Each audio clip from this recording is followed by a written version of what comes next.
Chris, how is it that you know the defendant in this case? She's my mother. And I want to go into a little bit about the background of your family. Okay. When did you move to Georgia? 2005.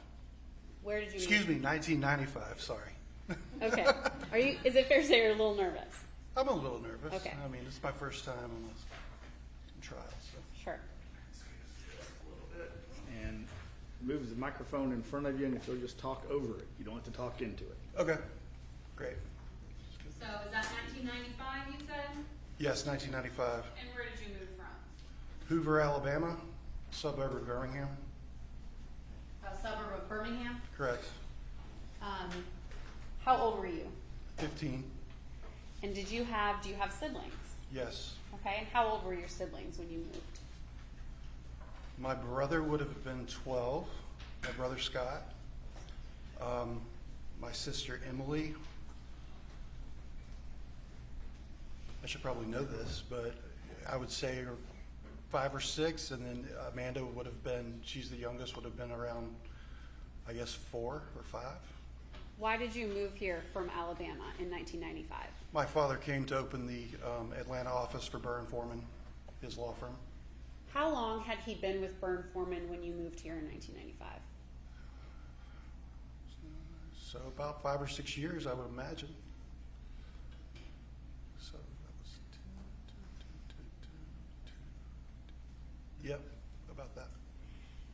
Were you around when Gary went to law school? I was. How old were you? Well, I started kindergarten when he started law school, so 5 or 6? 5 or 6, yeah, correct. So you got to see him work through law school? I did. And how was that?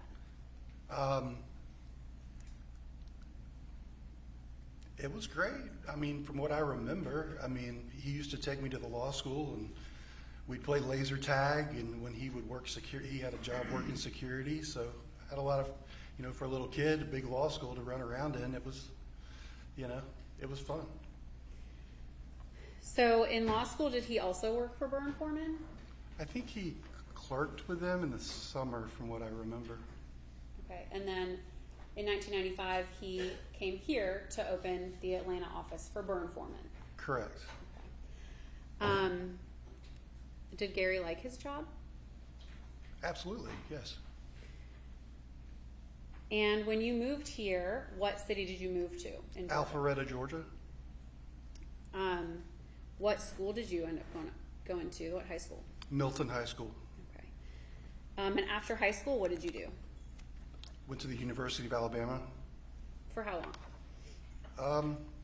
I left there in 2002, so it would have been 3.5, 4 years. Did you eventually come back to Georgia? I did. Okay. What did you do after that? I had like a job at a local restaurant, and then I met my first wife right around then. When you were working at the restaurant, did you live at the home in Alpharetta, or did you live somewhere else? When I was working at the restaurant, I lived at home. At home. And so you said then you met your first wife. Mm-hmm. And what was her name? Kendall Lee. Okay. And how long were you with Kendall Lee?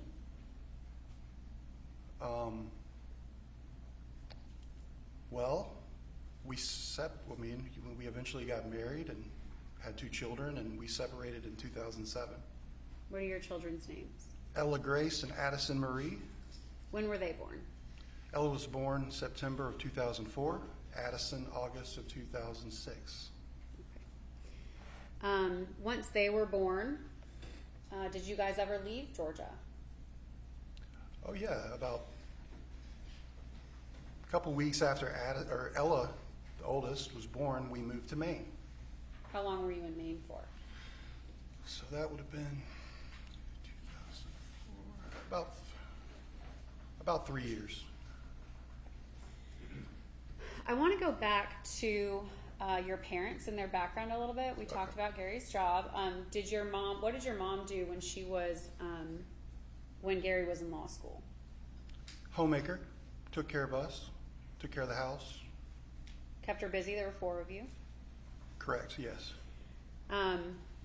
And when you were in Alabama, did you guys have family around? Oh, yeah. Who was around? Both sets of grandparents, both aunts, my uncle.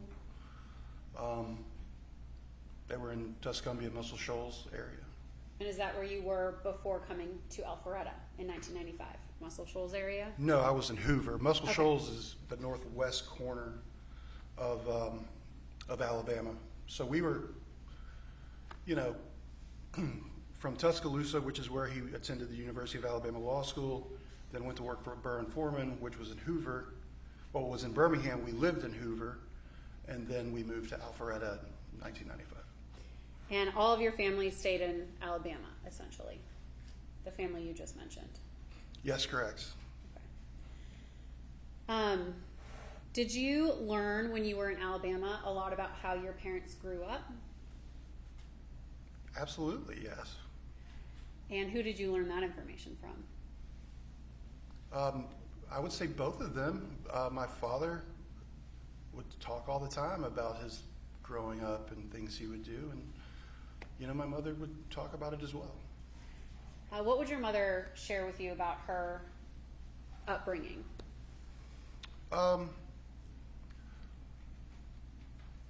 Mentioning how they lived in Nashville for a time, and working at the hardware store in Muscle Shoals, and that's what really comes to mind at first.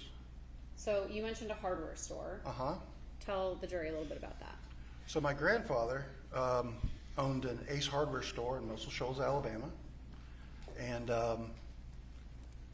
I really enjoyed going there as a child.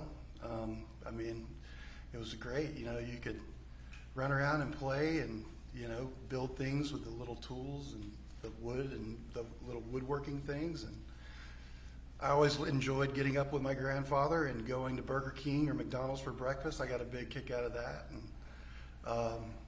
it was a great time. And I really enjoyed. My grandfather was a huge Alabama football fan, and he loved to talk about football, and so I always would enjoy people coming in to talk to him about the football team, and I think that's kind of where my love for football in Alabama kind of came from, as well as my father. And when you mentioned this grandfather, are you talking about Melody's dad? Yes, And the one who owned the Ace hardware store? that is correct. Okay. Was he a hunter as well? Carl? No, not that I ever knew. Did he own guns? Yes. About how many guns did he own? I don't know how many. I know he would take us to shoot, 22 rifles at this outside of town, and it was like a rock quarry. So I know of those, and then I knew of. I remember when we would go do that, he would shoot some pistols, but I would not know how many guns he owned. Sure. Did Melody grow up shooting guns? I don't know that. And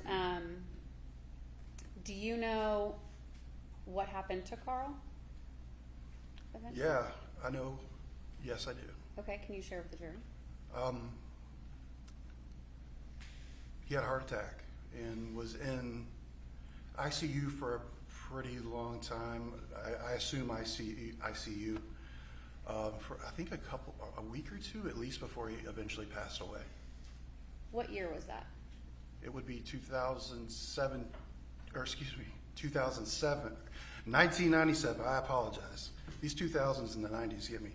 1997. He actually suffered a heart attack on my 17th birthday. Okay. You were already here in Georgia when We he were. passed. That is correct. Okay. I want to move along a little bit and jump ahead to your parents' marriage. Okay. At what point did you learn that your parents had a little bit of a rough marriage? Not until the late 2000s, 2008, 2009, after I had moved back from Atlanta, or moved back from Maine back to Atlanta. Okay, so you and Kendall Lee had moved to Maine and you had already moved back. Yeah, for I that. moved back, yes, Okay. correct. What caused you to learn about the trouble in their marriage? My father told me. Okay. When was that? I would say late 2008 to early 2009 is when I first got wind of that from him. Why did he share that with you? I don't really know why he did. Why he initially started sharing things like that with me, but once he did, he continued to share things like that with me. And you said that was in the late 2000s? Correct. And did he continue to share those troubles with you up until he died? Oh, yes, 100%. At any point, did you learn about your mother's relationship with Ted Wiley? Yes. When did you learn about that? Well, the dates, I'm not quite sure. I want to say, suspicion-wise, probably somewhere around late 2008, 2009. And then when there was an incident with financially, when it was really brought to the forefront. You mentioned suspicion. Yeah. What caused suspicion to you? Well, I think what my dad told me is he was kind of suspicious. My brother, I believe, was the one who kind of initially had those suspicions. But my suspicion, I always thought Ted Wiley was just a little bit too, I don't know, I guess maybe flirtatious with my mother. Who is Ted Wiley? Ted Wiley was actually in a relationship with my Aunt Sherry. Did for you years. Did you know him personally? Oh yeah, he'd been around for a long time. I remember when I was a child. Not that old, and maybe 7 or 8 years old, and that's when I don't remember the dates, but I was young. So you knew of Ted Wiley long before any, as you say, suspicions of Ted and your mother. Oh, absolutely, yes. How well did you know him? Would you hang out with him, have conversations with him? Oh yeah, he was very friendly. I remember, Christmases, we would always go to Christmas at my grandparents, Mama and Papa, which is my father's parents. Every year, Ted would be there, and he'd bring a football, and we'd, throw the football around, and he was always very kind, and he was a funny guy. He was part of the family. Did you see Ted and Melody around each other in the late 2000s? Yes. Did you see them interact with one another? Yes. And did anything stand out to you at that time? Yes. Tell the jury about that. I had ridden up to Florence, Alabama with my mother. I was actually picking up a vehicle that was my grandmother's, and we stayed at Ted's house, and he was sitting next to my mother. I was laying on the couch. Can't remember if I was still watching TV or if I was kind of in and out of drifting off to sleep. And I remember Ted and my mother sitting next to each other, and I just kind of thought it was just weird and uneasy. But this was actually November of 2008. So now that I think about that, yeah, it was November 2008. So I think that would probably be when my suspicions really began to arise. And how did you know, how were your suspicions confirmed? I was living in Buckhead with my ex-wife Jenna, and my father told me, he's like, I need you to come up to Alpharetta tonight and have dinner with me. I said, okay. He said, meet me at Outback Steakhouse at the corner of Jones Bridge, Stage Bridge, and Alpharetta. And he sat me down and he said, Chris, I don't think we're going to be able to have Christmas this year. And he began to explain that, why we wouldn't. He told me that my mother had withdrawn, I believe, $50,000 from a home equity line of credit without his knowing about it, and he told me, I don't know if we're going to be able to have Christmas this year because of this.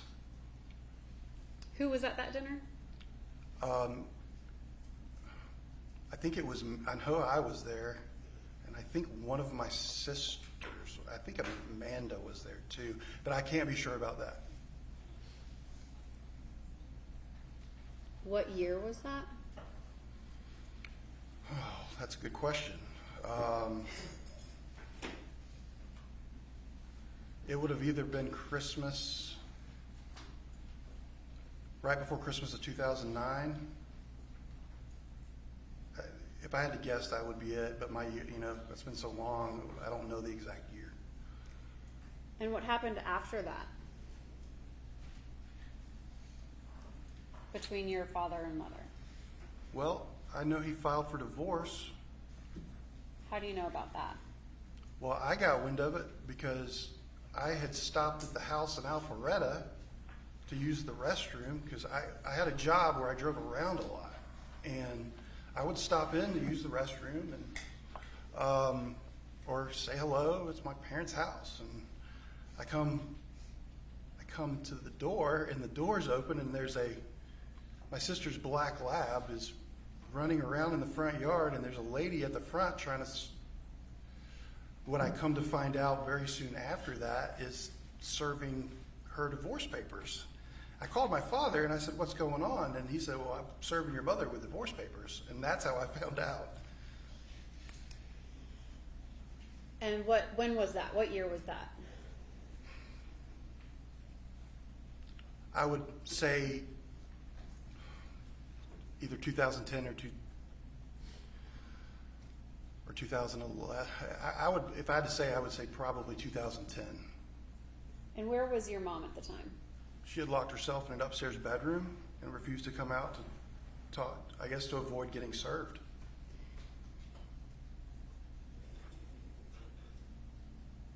At any point, did your mom leave your dad?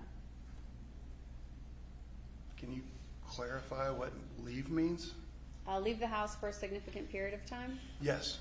Can you tell the jury about that? She would leave and be up in Florence, Alabama for months at a time. Weeks, sometimes months. How did you know where she was going? My father would tell me. Was that around the same time as the Ted Wiley Yes. affair? Okay. Mm-hmm. Is that what prompted your dad to file divorce papers? Yes. Did they end up getting divorced? No. Do you know what happened? She came home. He called me one day and said, she's coming home. I want you to forgive your mother and accept her back. And did you do that? I told him I would. But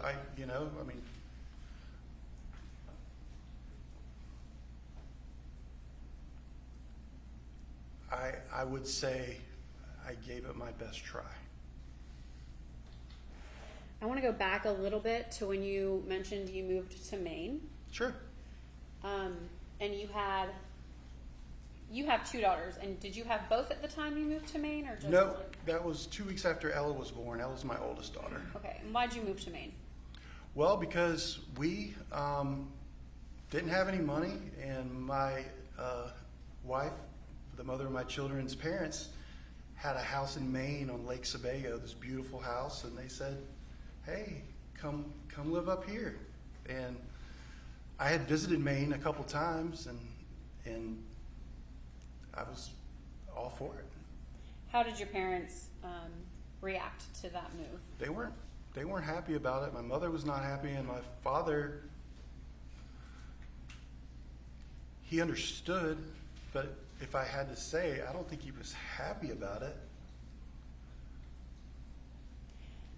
Prior to moving, you ended up having Addison in Maine? Yes. And did your mom come up and help out with that? Oh yeah, absolutely. She was very supportive. Oh yeah, and she was helpful. great. Mm-hmm. And she's always been supportive with your daughters, Yes, very, as was your dad. very much so. They love your daughters.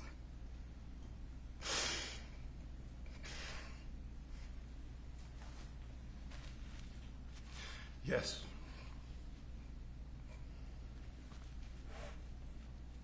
I want to move forward a little bit.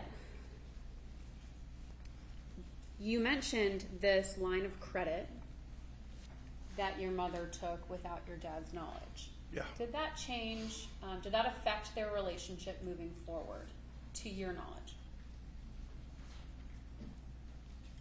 It affected it financially, I know, and I think it affected it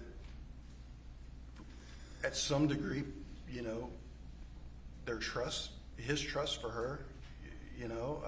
I can't speak for him, obviously, but I know for sure it affected it financially, for sure. How did you know that?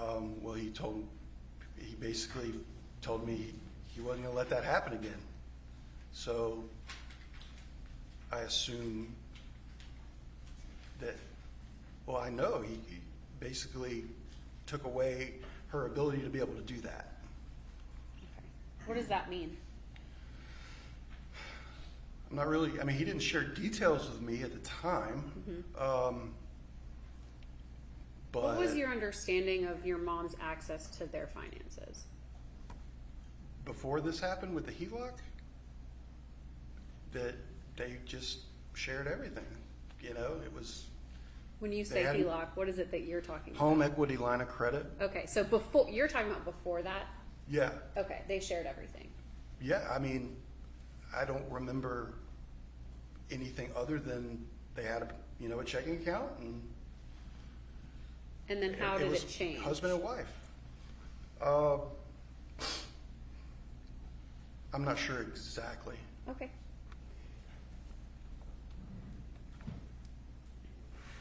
At any point with your conversations with your dad or just over time, things around the house, did you ever learn about who the beneficiary of your dad's investments was? No, Okay. When did you learn all of that information? I learned it about a year after we lost him. Okay. I want to talk about the months leading up to your father's death. Okay. And at any time right before he passed, was he in the hospital? He was. What did you know about that? Can you clarify? What did you know about him being in the hospital? What information did you have about that? I was called by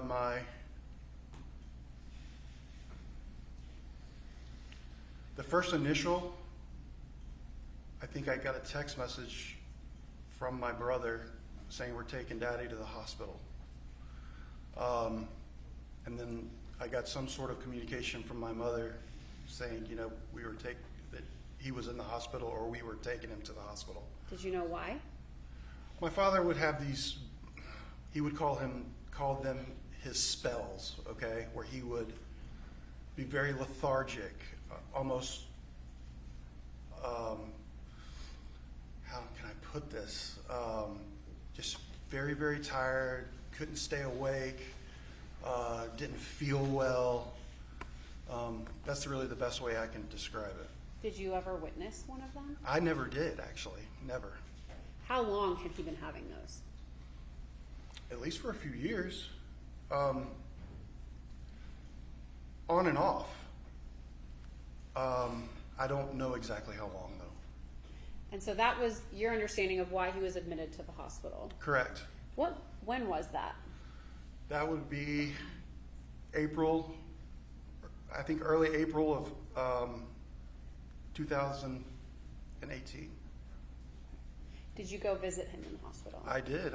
As soon as I found out that he was there, I rushed up there. And how did he appear to you when he was in the hospital? Fine. Was he acting fine, or was he acting differently? He seemed 100% okay. Like, I ran up there as fast as I could because it was described to me that he was in very, very bad shape. Who described it that way? My mother. How did she describe it to you? Basically that, it was bad, you need to get here. And what is it that you were expecting when you walked in? I was expecting the man to be hooked up to machines and honestly, I wasn't even expecting him to be just in a general room, as bad as it seemed, which I was told. I didn't expect to walk in and see my father just sitting up and I was very panicked. And he looks at me and he's like, well, what's your problem? I was like, well, I was told that you're in really bad shape right now. I want to go back a little bit. Eventually, your parents moved out of the home in Alpharetta, the first house you moved into in 1995, right? Correct. When did they do that?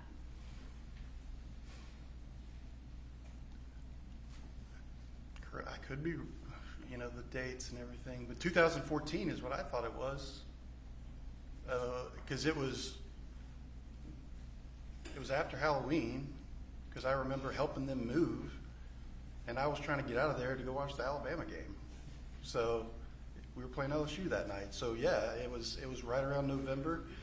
I thought it was 2014 is what I thought, was what I think.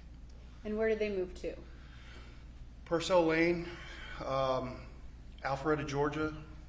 On the other side of Alpharetta. It's more the western northern corner of Alpharetta, and it's actually in Cherokee County. Okay. Did you live with them at the time? No. Where were you living? In Buckhead, at my apartment. Why did they move out of their Alpharetta home? It's a good question. I talked to my dad about it some, and he said, it's just kind of time. And my mother and I talked about it, and I went and met her to look at homes while they were looking for houses. Before they purchased the Purcell Lane house, I would meet her, and I would go with her and her real estate agent to look at homes. Were you surprised when they bought a hobby farm? Yeah, I was a little bit. Why? Because my father always told me, he's like, well, after this house, I just want to get a townhouse in, Buckhead or, so I'm close to the office and don't have anything really to take care of. Where was his office? It's in Midtown. I guess you would say Midtown. It's off 17th Street. It's the Wells Fargo building.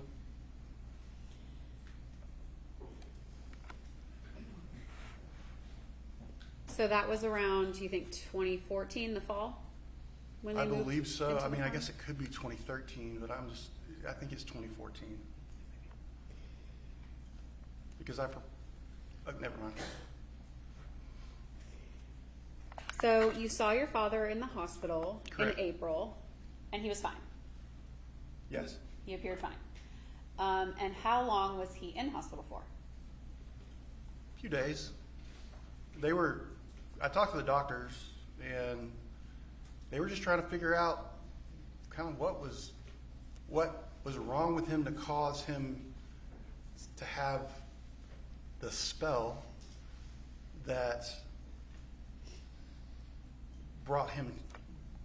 caused him to have to be brought to the hospital. So they And ran some tests. I know they had a stress test and all that kind of stuff. while you were talking to your dad in the hospital, did he enlighten you on what he thought was wrong with him? He did. And what was that? He said, Chris, I think your mother is trying to poison me. And what was your reaction? I said, excuse me. He said, well, it's like, she spent the day screaming at me, and I was watching TV in the theater room, and all of a sudden she brings me down some cookies. And I ate the cookies, and my throat started burning, and then I started feeling bad. And I told him, are you, like, what? He said, oh, I'm just probably paranoid or something. Some paraphrasing. I don't remember exactly what he said, but he kind of shrugged it off. Sure. And that's what he said. At that time, did you know the state of your parents' relationship? I know they didn't like each other very much. Why did you think that?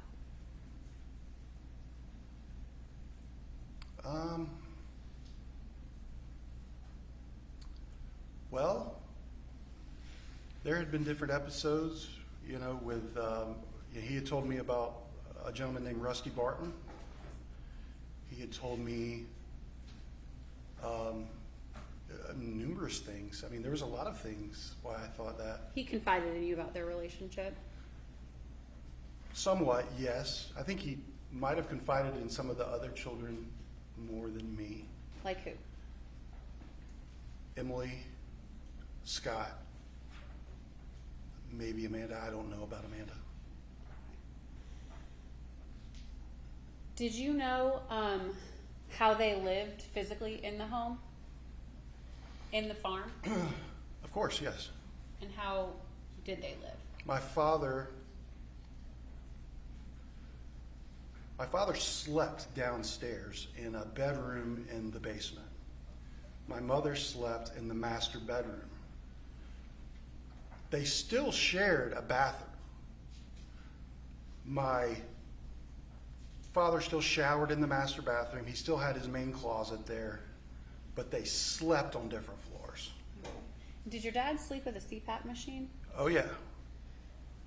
Did he sleep with it every night, to your knowledge? Yes.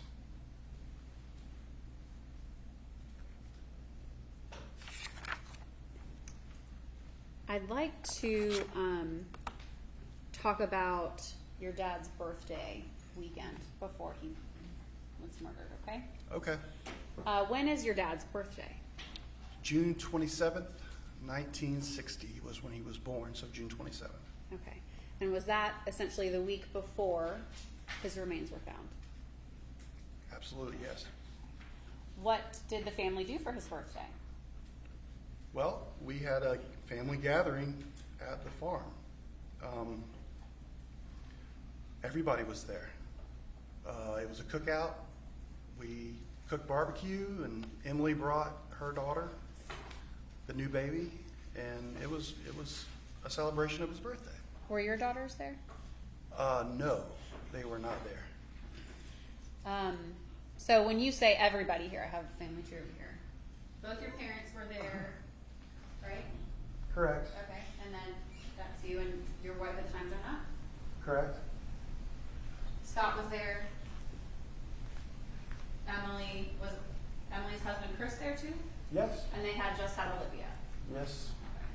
And then Amanda was there? Yes. Was Chad with her? Yes.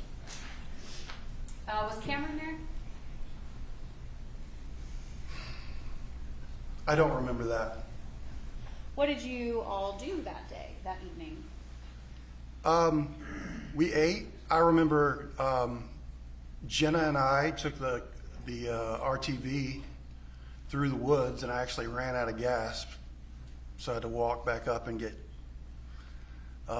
gas for the RTV, because when you took it off road, you know, it would get kind of sideways. Well, if it was on empty, you know, it wouldn't be able to suck the fuel into the engine.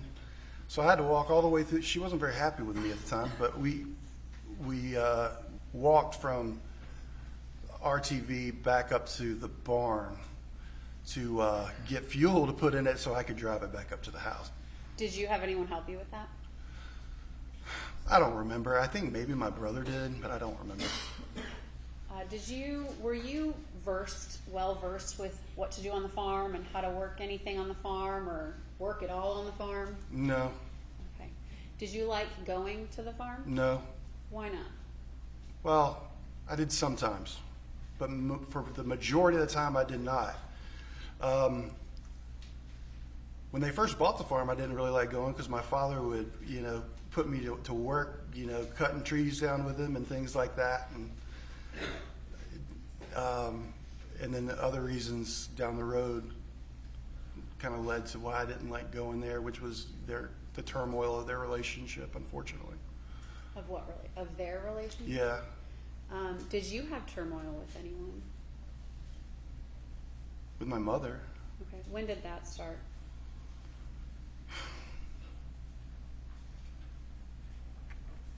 I don't know. I mean, it's a mother-son relationship. I mean, we, had issues from time to time.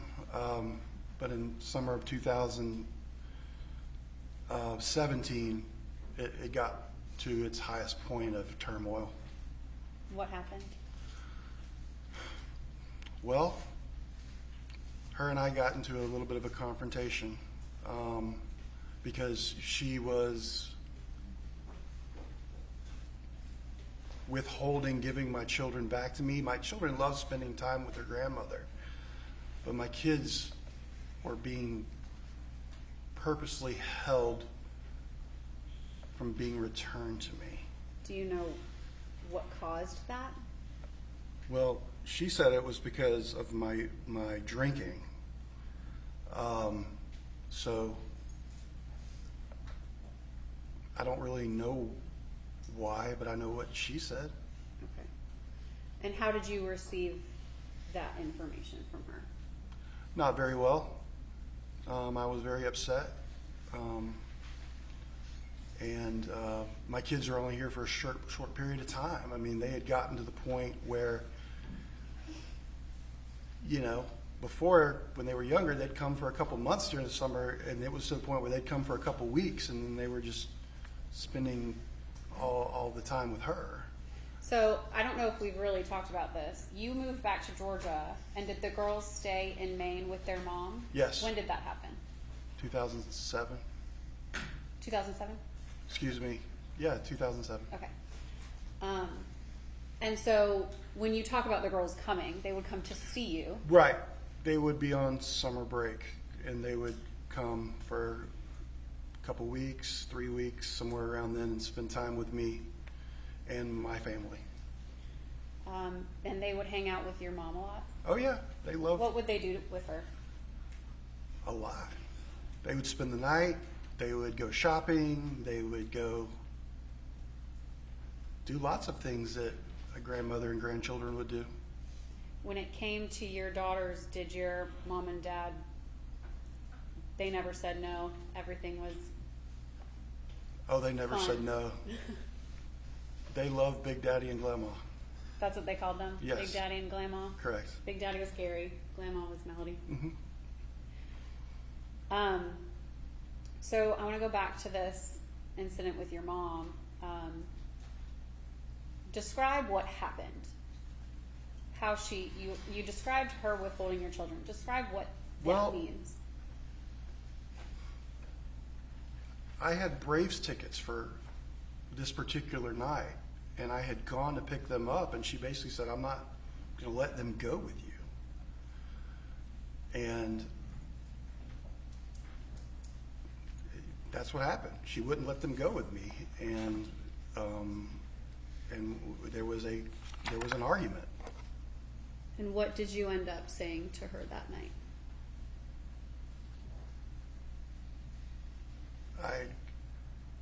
I ended up saying basically, we got into an argument, and then I actually left because I was trying to call my father.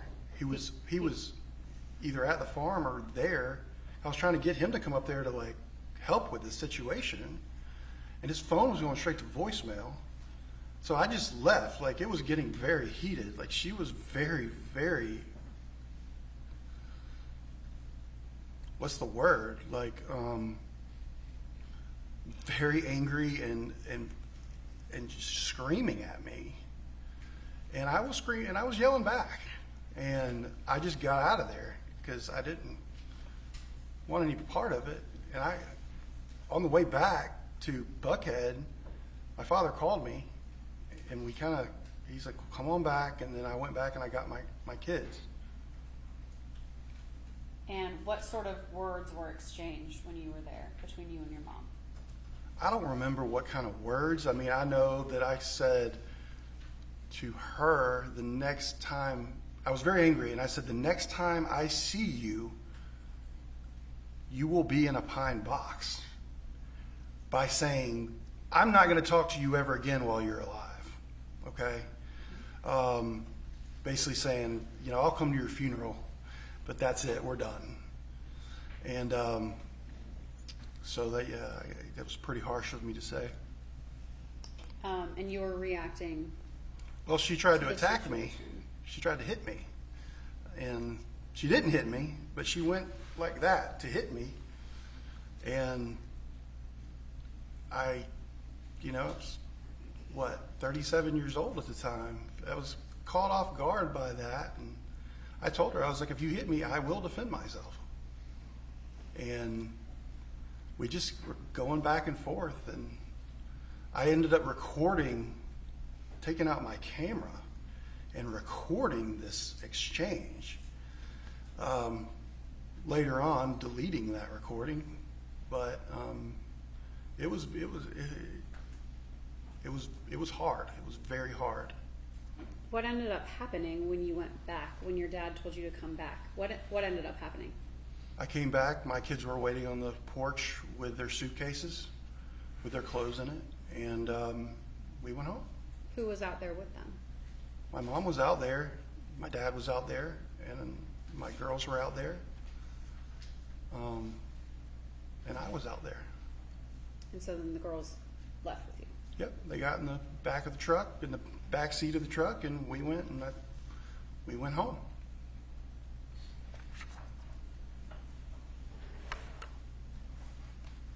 I want to jump forward and go back to your dad's birthday weekend. That weekend, did you hang out with your dad? Yeah. You talked about driving the RTV. What all did the family do when you had gatherings? Well, we would eat.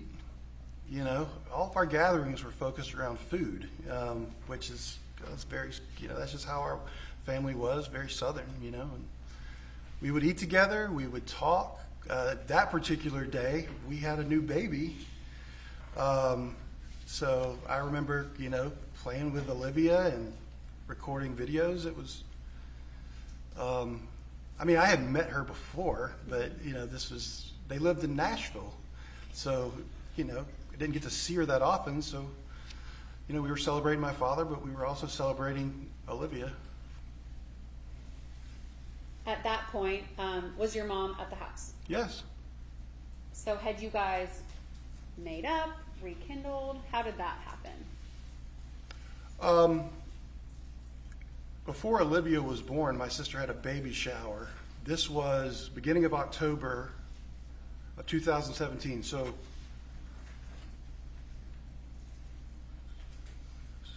about 3 months after my last interaction with my mother. I did not speak with her for 3 months.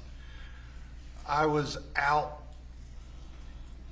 I had gotten a hotel in downtown Nashville for that weekend of the baby shower, and I was out in Nashville with my wife and my mother, Chad Bruce, and Amanda Farris. Came walking into Legends, which is a bar on Broadway in Nashville. So I went up to them and greeted them, and I actually hugged my mother. And was there ever a discussion about what happened between the two of you? No. So after that, it was kind of brushed under the rug and you moved forward. Yes. Is that fair to say? At your dad's birthday celebration, did you and your dad plan any trips or talk about taking any vacations? Tell the jury about that. So my daughter had come to visit in May, so this was about a month before. And we were at Longhorn, and Ella said, "Big Daddy, I want to go to the beach this summer." And he said, "Okay, we'll go to the beach." So leading up to that birthday party, my father and I had discussed going to Orange Beach, Alabama for a trip right after the 4th of July. We would be going on the trip right after the 4th of July, but that party we definitely discussed the upcoming trip. A calendar of July 2018.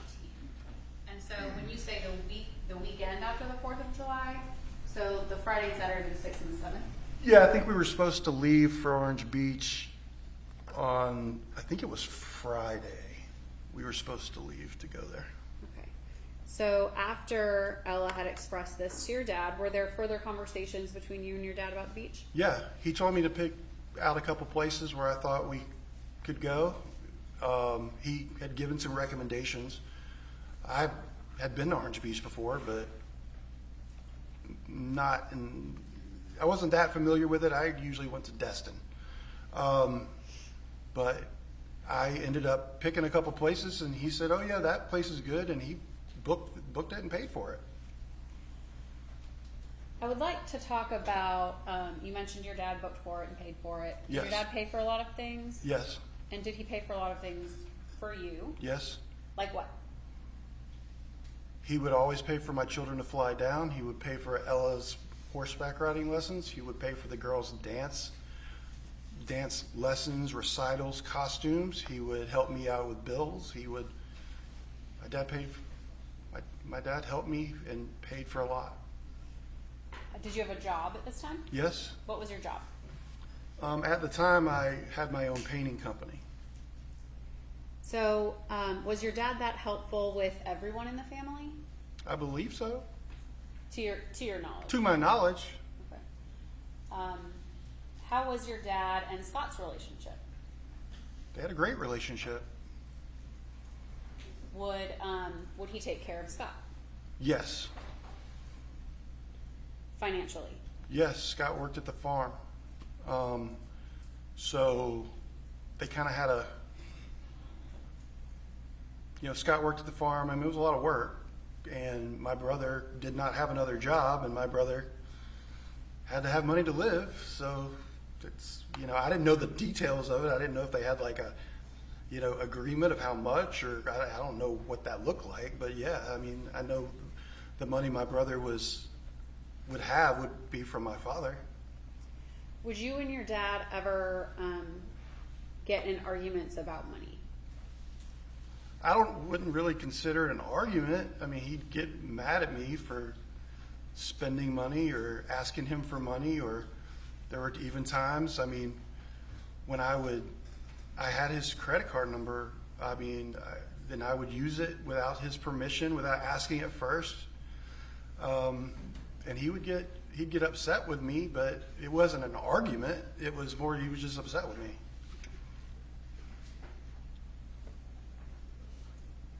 So when it came to the beach, He was okay paying for that.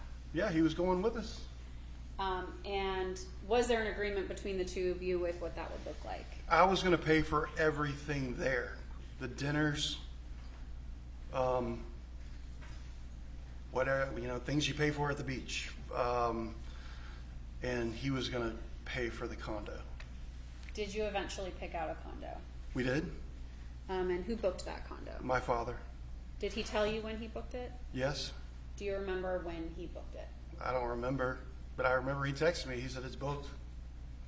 Was it prior to, well, it's obviously prior to the vacation itself. Was it prior to July, let's say 1st? Yes. So it was the end of June. Yeah. Did you discuss it at his birthday? He told me I had stopped and bought a raft to take to the beach, because I was actually buying his birthday gift at Academy. And I called him, I said, hey, I got a raft to take to the beach. And he's like, yeah. He's like, don't talk about that while you're here. Okay. While you're where? At the house. Okay. Was your mom going to the beach? No. How do you know that? Because my father told me he was trying to get her to go to the beach and she refused. Okay. Did you talk to her about the beach? I did. And what was her reaction to you? She told me she had too much going on and she couldn't go. Okay. So who would have, if the trip came up, who would have gone? It would have been me, my wife Jenna, both of my daughters, Ella and Addie, and my father. Let's talk about Jenna for a second. When did you and Jenna get married? July of 2015. And did your dad help you out with your engagement or wedding to Jenna? Financially? Yes. How so? He helped me with the engagement ring, and he also paid for the rehearsal dinner at our wedding. Okay. And you said it was in 2015? The wedding. The wedding was in 2015? Okay. So you had been married to Jenna for 3 years Yes. at this point. And when the girls came to visit you, would they stay with you and Jenna? They would stay with me and Jenna, and then they would stay at the farm a lot.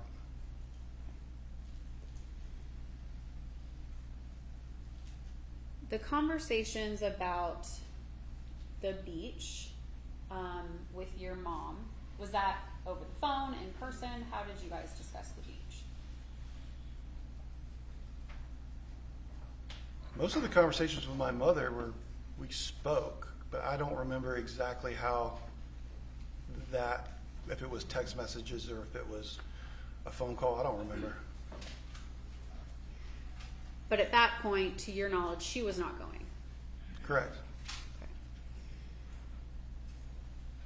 Okay. Now, after your father's birthday, I want to talk about that next week, okay? Okay. The first week in July of 2018. Were your girls scheduled to come down and stay with you? Yes. When did they come down? They arrived at between 8 and 9 a.m. The morning of July the 3rd. The morning of July 3rd, and that's Tuesday? Yes. So the Tuesday morning. Mm-hmm. Did you work on Monday, July 2nd? I don't remember, but probably. I would think so, but I don't remember. Okay. So the morning. I mean, it was a holiday week, so probably, I don't remember. Okay. Let's talk about the morning of July 3rd, that Tuesday. What did that morning look like to you? What did you do? Woke up, we drove to the airport, Hartsfield-Jackson, picked my kids up. They always wanted to go to Waffle House. They don't have that in Maine. So we went to Waffle House. Who was it that went? Ella, Addie, and myself. Jenna was not with you? No. Okay. So how long did you eat at Waffle House for? 30 minutes. What did you do next? We went back to my condo and Where hung was out at 55 Far Road in Buckhead. Buckhead, okay. And what did you do then? Just hung out. I had a dog at the time. They were very fond of Oliver. That's my dog's name, or was my dog's name. We hung out, and they were itching to do what they had what they thought planned, for their trip, which is. And what were their plans? Well, Addie had already arranged with Cameron, which is Chad Bruce's daughter. My sister Amanda at the time, would eventually become, I guess when they got married, her stepdaughter. They had planned, because they, both had phones, they would text each other and, they say, oh, I'm coming down to stay with me, visit my dad, and we're going to have a sleepover at the farm. So that was Addie's plans. Okay. Ella's plans were she had this friend, Emma, who was the daughter of, I think, this guy named Terry, who lives, I think he lived on Birmingham Highway, and had somehow my mother had become friends with him, and Emma had become friends with Ella, and Ella and Emma had talked, and Emma's mom actually trained horses at this facility up in Cumming. I believe it was Cumming. It was up near the farm, but it was, I know she lived in Cumming because I dropped her off there that afternoon. So they were itching to go. You know, they had plans. Okay. And none of them with you, it sounds like. No. I mean, they were how old? Yeah, they were preteens at the time. They were 12 and 14 years old. Like they were very social. They were busy. They were busy. So, did you execute these plans for them? Well, you know, Addie's plans did not come to fruition the night of the 3rd. Mm-hmm. She had asked to do that, and I said, well, you got to ask your grandmother, and it just didn't work out. But I did take Ella to Emma's mom's house and dropped her off. She went to have a sleepover. They were actually going to sleep over at this horse training facility, and I think they had like a pool or a pond they swam in, and she was all excited about it. So we actually stopped at Target on the way up there so she could buy a new bathing suit. Okay. And I dropped her off at Emma's mom's house. I think her name was Beth, maybe.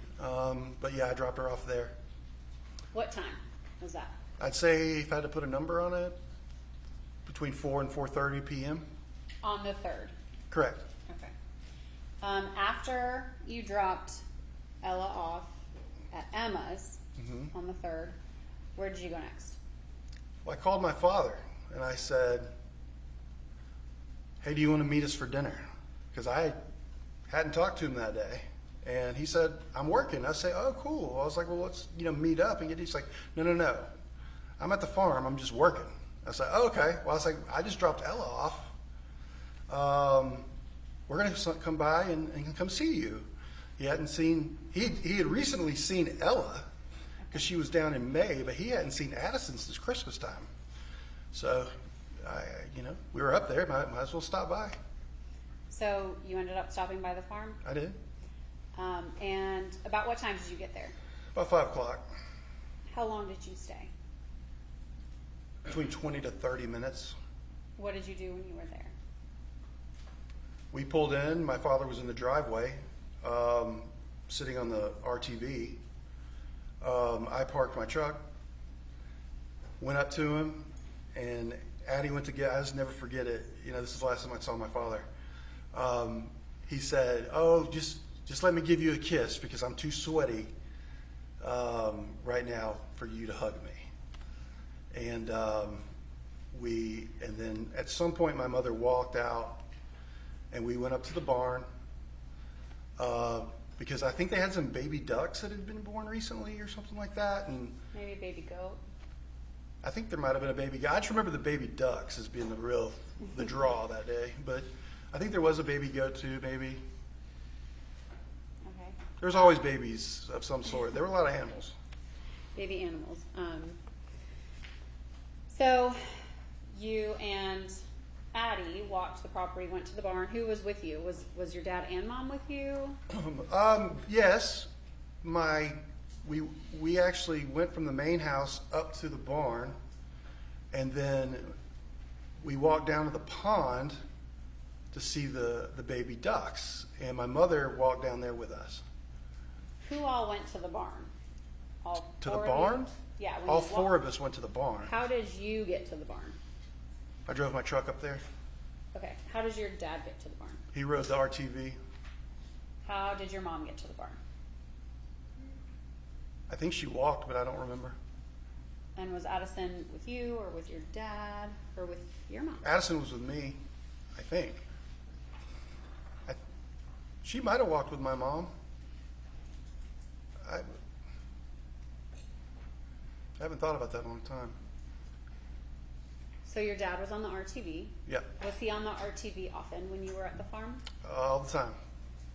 Do you know where he would keep the RTV? Different places. Sometimes it would be at the barn. Sometimes it would be parked in the driveway. Sometimes it would be parked in the garage at the house. But he had it often. Very much so. Do you remember if there was anything on the RTV this day? Yeah.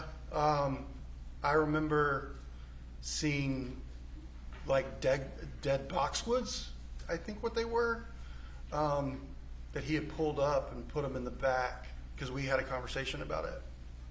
What was he planning to do with those boxwoods? He told me he was getting ready to burn the burn pile the following day on July 4th. He told you he would burn it on the 4th. Told me he was going to burn it on July 4th. Did you see the burn pile? I saw the burn pile the weekend before at the birthday party when I was driving the RTV through the woods. How large was it? It was big. I remember What does big mean? Big means probably as tall as I am, and I'm 6'4". I remember Jenna saying, like, wow, like this thing is huge. And that's what I remember. Did your dad burn often, do you know? I don't know how often. I mean, I didn't spend a lot of time out there. The only time I saw him burn anything was after it was like a Christmas Eve, and we had the family there, and he had taken a bunch of pallets and some wood and things, and we actually had like a bonfire like on Christmas Eve. It was actually a very, very nice evening. But that's all I really, I know he would burn things, but as far as me knowing or seeing him do it, that was the only time. Would he burn at your old house in Alpharetta? Did you have the property? And Yeah, he would. you laughed a little bit there, so is there... Well, so I laugh because of, so my grandfather, my father's dad, every year on Christmas, there'd be all this wrapping paper, okay? And every year, my grandfather would take all that wrapping paper out there and burn it in his little leaf burning pile. And I always thought it was funny. And so I don't know. I always think about that. And like my father almost would talk about, oh yeah, I'm going to burn this burn pile. And he was actually, I think, burning leaves at that house behind the fence. And so you're talking about a suburb house. I mean, this is like living in a neighborhood, not a farm. And he had actually started burning some leaves back behind the fence. And I guess didn't put it out all the way. And I woke up, I was staying with him that night. I might have been living there at the time. I don't really remember. And I wake up and there's the back of the woods is on fire behind their house. And what happened? The fire department came. And the fire department came. What were your parents' reaction to that? Oh, I don't remember. I remember, I think I was out there, and I think the firefighter asked me, he was like, how'd this happen? I was like, well, and my dad said, shut up. You know, I'm like, so I don't remember what their reactions were at that time. So the burn pile on the 3rd was large, Very. or at least when you saw it the weekend before. Yes. Okay. You didn't see it on the 3rd? No. Okay. It wasn't burning when you were out there, though. No, not at all. He was still building it? Yes. So after you saw all the baby animals, what did you do next? We walked back to my truck. I remember telling my father, you know, there's going to be fireworks on the 4th of July. Maybe we can get together and go see fireworks. And That then I would got have in my been the next day. which would have been the 4th was the next day, and then I got in the car in my truck with Addison, and we went back because she wanted to go get dinner. Did you drive back to Buckhead at that I point? did. What did you do after that? We went and got poke bowls, which is like sushi in a bowl. Addie loves poke bowls. We went and got that, and then we went to this new ice cream place, and Jenna went with us to that. To both places? I know she went to the poke place. I don't remember if she went to the ice cream place. I think she did. I don't remember. So after you got poke and ice cream, what did you do? We went home, And did what? hung out. You know, I think we went to the pool. We had a pool at our condo, and just You hung as out at with home. Jenna? Hmm? Okay. At any point the night of the 3rd, did you go back to the farm? No. Okay. What did you do the next morning on the 4th? Addie and I got up very early and went up. I lived a block off of Peachtree Street, so we went up and we watched the Peachtree Road Race and come through Buckhead. Who's we? Addison and I.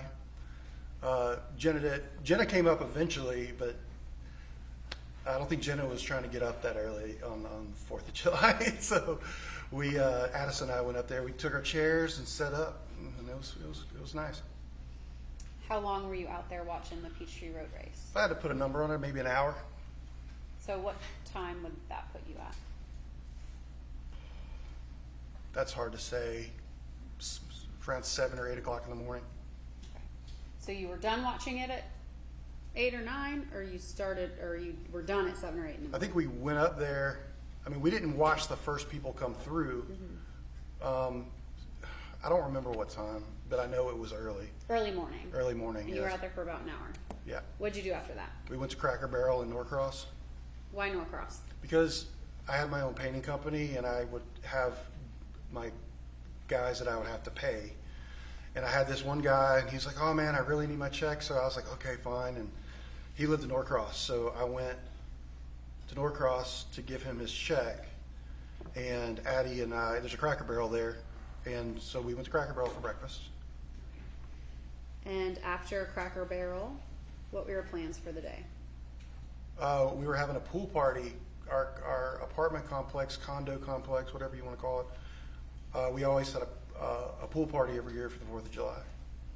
So did you go to it? We did, yeah. Who's we? Me, Addison, and Jenna. Okay, where was Ella during all this time? She was still with Emma. Incoming. Incoming, yes, at the horse park farm, you know. Sure. Were you checking in on her? Very much so, yes. And so throughout that day on the 4th at the pool, what was your intention for that evening with Addison? I thought we were just going to hang out and stay at the pool and just hang out at home. Ella had called me and asked if she could stay over again. I said yes, and that was my intention of the day, but that changed. Okay, how? My mother called me and said, hey, I'm on my way back from Lake Lanier Islands with Cameron, and does Addie want to come spend the night? So I walked over to Addie was swimming in the pool. I said, hey, do you want to go have this sleepover? Hoping she would say no. Why? Because I didn't want to go. I didn't want to drive up there. But she said yes. So we went. What time did your mom call you? Oh, I don't remember exactly what time, but I would have to say it was later in the day. Maybe I would say, I don't want to misspeak. I don't know exactly what time. Was it evening time, after lunchtime? Late afternoon. Late afternoon? Mm-hmm. So you drove up there. Uh-huh. Did you make any stops? Or I did. Where'd you stop? I stopped at Wendy's to get Addison dinner. And then went to the farm. I did. What did you do when you got to the farm? We pulled up, and my mom and Cameron had already arrived, and we went inside the house. That was pretty much it. Did you stay for very long? No, About how long did you stay? maybe 5 to 10 minutes. Did you see your dad? No, Did you ask your mom where he was? I don't remember. When you would stop by the farm in the past, would your dad sometimes not be there? Of course, yes. Was that normal? Yeah, it was normal. I mean, I was in a hurry to get back. You know, I had no reason. I mean, all my friends are at the pool. Addie was where she wanted to be. So I was ready to go back and enjoy my evening. Did you and your mom speak to one another? Yes? Anything out of the ordinary? No. The only thing out of the ordinary was on the way up there, you know, because I had asked for her to meet me so I didn't have to drive all the way to the farm. You had asked who to meet you? My mother. Okay. To meet me somewhere, because she was coming back from Lake Lanier. So I was like, well, why don't, instead of me driving all the way to the farm, and you're coming that way anyway, why don't we meet? She said, no, just meet me there. I was like, okay. And then I actually said, well, I'm going to stop and get Addison dinner. And she's like, oh, no, we'll just make something here. And I was like, okay. But I stopped anyway because Addison it was before we had eaten. We were cooking at the pool, but we left before the food was done. So when she was hungry, she would let you know. She was hungry. Okay, so what did you do when you left the farm? I went to the gas station, and then I stopped by Kroger in Buckhead, border of Buckhead, Sandy Springs, and I bought fireworks because we always shot off fireworks on the 4th of July at our apartment complex. And where did you go after that? I went home to the pool. Did you talk to Addison again that evening? On the way back from the farm, Addison called me, and she's like, we can't find Big Daddy. And I was like, well, he's got to be there somewhere. Go look for him. And I called him, and his phone went straight to voicemail. And I didn't really think anything of it because his phone went to voicemail a lot. And I just said, well, he's there somewhere, you know, go find him, you know. And we had that phone call, and I think, of course, I texted her that night or called her that night to check on, make sure she was okay, that kind of thing. But she was, from what I remember, was fine. Nothing alarming from her at the time. Did you ever communicate with your mom that evening? No. Is that typical? Yes, very typical. Even when your kids are over there? Mm-hmm. You mainly communicate with your kids. Directly, yes. So the night of the 4th, did you stay in Buckhead? Yes. Did you ever go back to the farm the night of the 4th? No, not at all. When was the next time you went to the farm? July 5th, I think I left my apartment around 11:30 in the morning to go pick up Addison. Did you talk to Addison before you left? I don't remember. Did you try to call your dad that morning? Yes. And what happened? I went straight to voicemail. Did you talk to your mom? No. You just decided to go up there. I talked to my sister, Which sister? Amanda. Okay, and what was that conversation? She said Daddy's missing. That was before you left? I don't remember. I think it was actually after I left. I mean, I don't remember there being a phone call or a text message or anything like that to say, okay, that I'm coming to get you now or anything like that. I knew where she was. I was going to go get her. And I can't remember if the conversation with Amanda was at my apartment or it was on the way.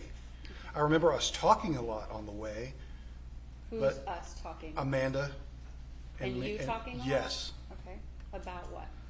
Trying to figure out where my dad was. I told her, I said, you need to call the local hospitals and you need to see if his wallet and his car keys are there.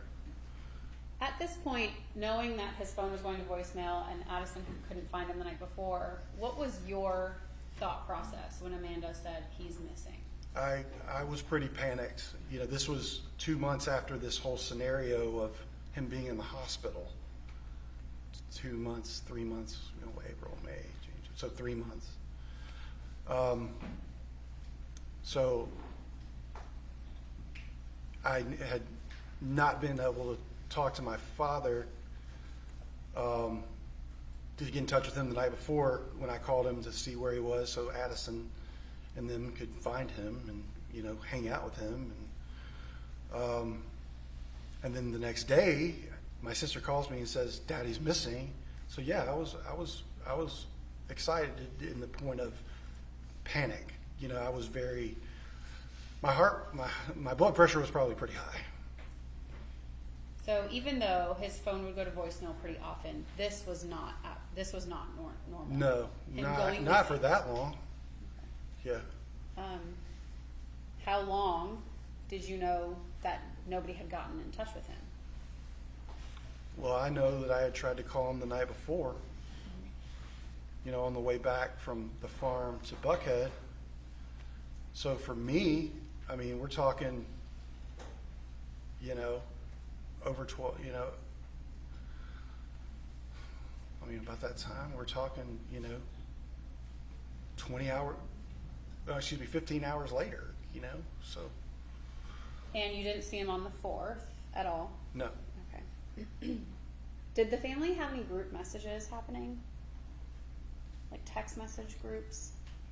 I don't remember there being a group message. So you and Amanda were talking on the phone about, and you had said to her to call the hospitals. Call hospitals. I also told her, because she said his car was there. And I was like, well, he never went anywhere without his car. So I was like, well, find his car keys and find his wallet, you know. And Why his wallet? because his wallet, my dad never left anywhere to go anywhere without his wallet, you know. He would not leave the house without his wallet. My dad only left the house to go to the store or go eat, you know. That was basically it. What about to the office? Oh, of course, in the office. Sorry, I'm talking about things other than work. Okay. Who did you talk to? Anybody else? I talked to my sister Emily On on the your way drive. there and told her what was going on. And what was her reaction? She was kind of had the same reaction as me, panicked. Had she heard from him, to your knowledge? No. So you arrive at the farm, Mm-hmm. and what's the first thing that you do when you get there? When I arrived at the farm, Amanda, Cameron, my mother, and Addison are actually sitting on the steps out front. I just remember going in thinking, I need to figure out what's going on. And I went out and I asked my mother, I said, hey, have you seen his wallet? She said no. I knew where he kept his wallet.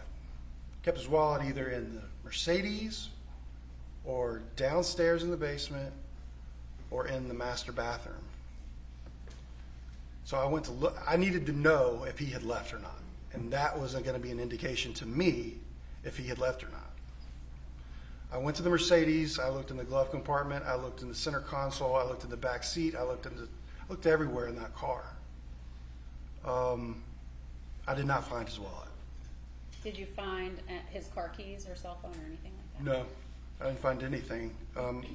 I left the garage and I went down to the basement to keep searching. And then I came upstairs and eventually took my search out of the house and, you know, up to the barn. Did you at any point check for his CPAP machine, or did that cross your mind? No, that never crossed my mind. So you were in the basement. Did you see anything out of the ordinary in the No. basement? So when you took your search outside, what was the first thing that you did? And was anybody with you? Yeah, actually, because the kids they loved to ride that RTV, And that RTV was up at the house, so I jumped on it, and they were like, "Can we ride with you?" And I'm like, "Oh, like I didn't know what was really going on here." But I let them, and they're very persistent, and they jumped on the RTV with me, and I drove up to the barn to see if I could find him or a sign of him. When you got on the RTV, you said it was at the house. What part of the house was it parked on? He was in the driveway, I think. I don't remember exactly. So the girls jumped on with you? Yep. And where'd you go? To the barn. Okay. Anything at the barn stand out to you? No. Everything. I mean, I looked. I mean, there's even like a. Because I thought at this point it was a, you know, maybe he was having a spell, or maybe he was, God forbid, something that, you know, medical issue had happened, and I went up to the barn. I even climbed. There's like a ladder thing. There's like a loft up there. Not my brother's apartment, but a loft where you store things in. I even went up there, like looking around, just trying anywhere. He was not there, so we got in the RTV and started back towards the house. At any point, did Scott come down and start searching? Yes. When was that? I don't remember exactly. Was it after you arrived or before you arrived? I think it was right after I arrived, but I can't be sure. Okay. You didn't see him when you pulled up? When I first pulled up to the house that morning, no, or not around noon. My first initial time when I got to the house, no, I did not see my brother. When I just saw the four of them. So you're on the RTV with Cameron and Addison, Correct. and you're driving back from the barn down to back to the house. Yep. Okay. Where did you look next? So I'm coming from the barn, and I look out across, and I see my brother and my mother walking between the barn and kind of the pond, but kind of back towards the wood, the tree line. And that's when it clicked in my head about that, because he told me he was going to burn that burn pile on July the 4th, and it clicked in my head, I need to go back there, because he told me he was going to be burning that burn pile on July the 4th. So I whipped around. I saw them walking back there, so I'm like, I'm going to follow them back there. I went back around the backside of the house, and went down, and they were already at the burn pile. Who's they? Scott and my mother. Okay. And I drove and parked about, I don't know, 10 to 20 yards away between the house and the burn pile. And I told them to stay back. And Who's them? Addie and Cameron. At that time, it was just more of, I was just walking down there to see what was going on. And I walked down there, and then my brother had a stick in his hand. And I'd walked up there, and I looked at the burn pile, just, you know, at the time, what was about to happen. I mean, I had no inkling that this was even possible. And my brother, this is really hard for me to talk about.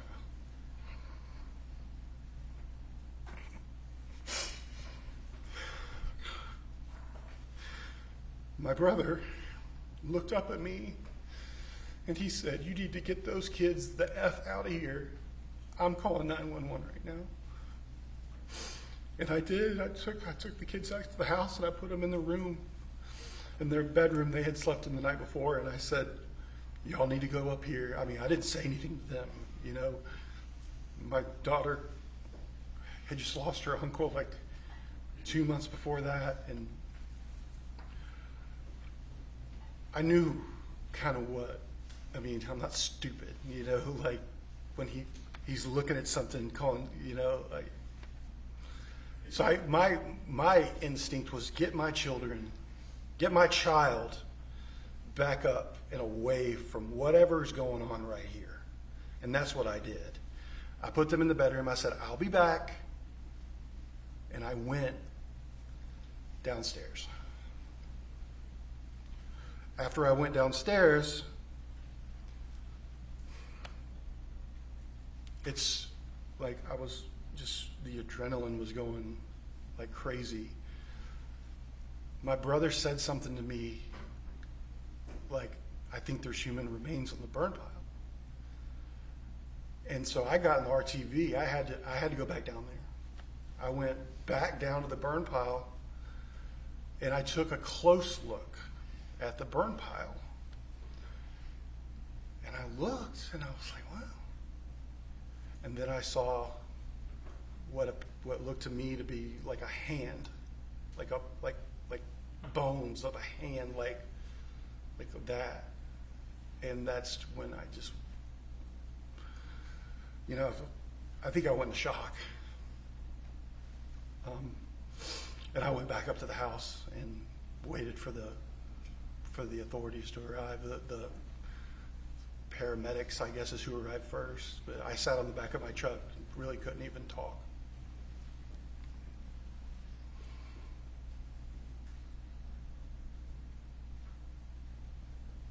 Did you touch anything in the burn pile? No. When Scott had a stick and moved something, did you see what it was that he saw or was looking I at? thought it was a rock. I saw,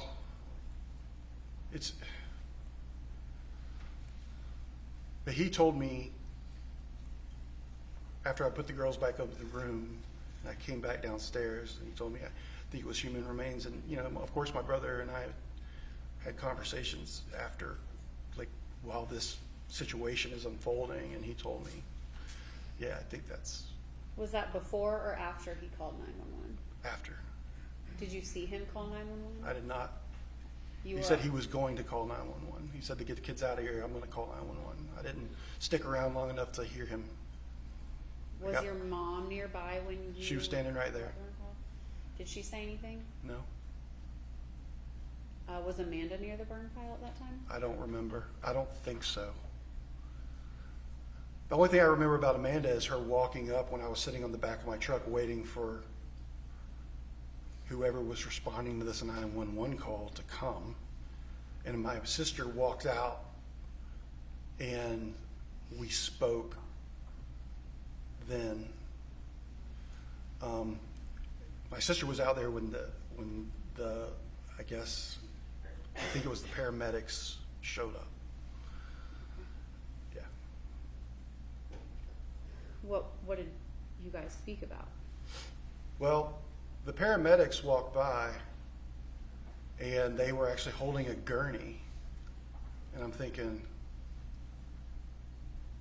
like, it was just confusing what was happening. And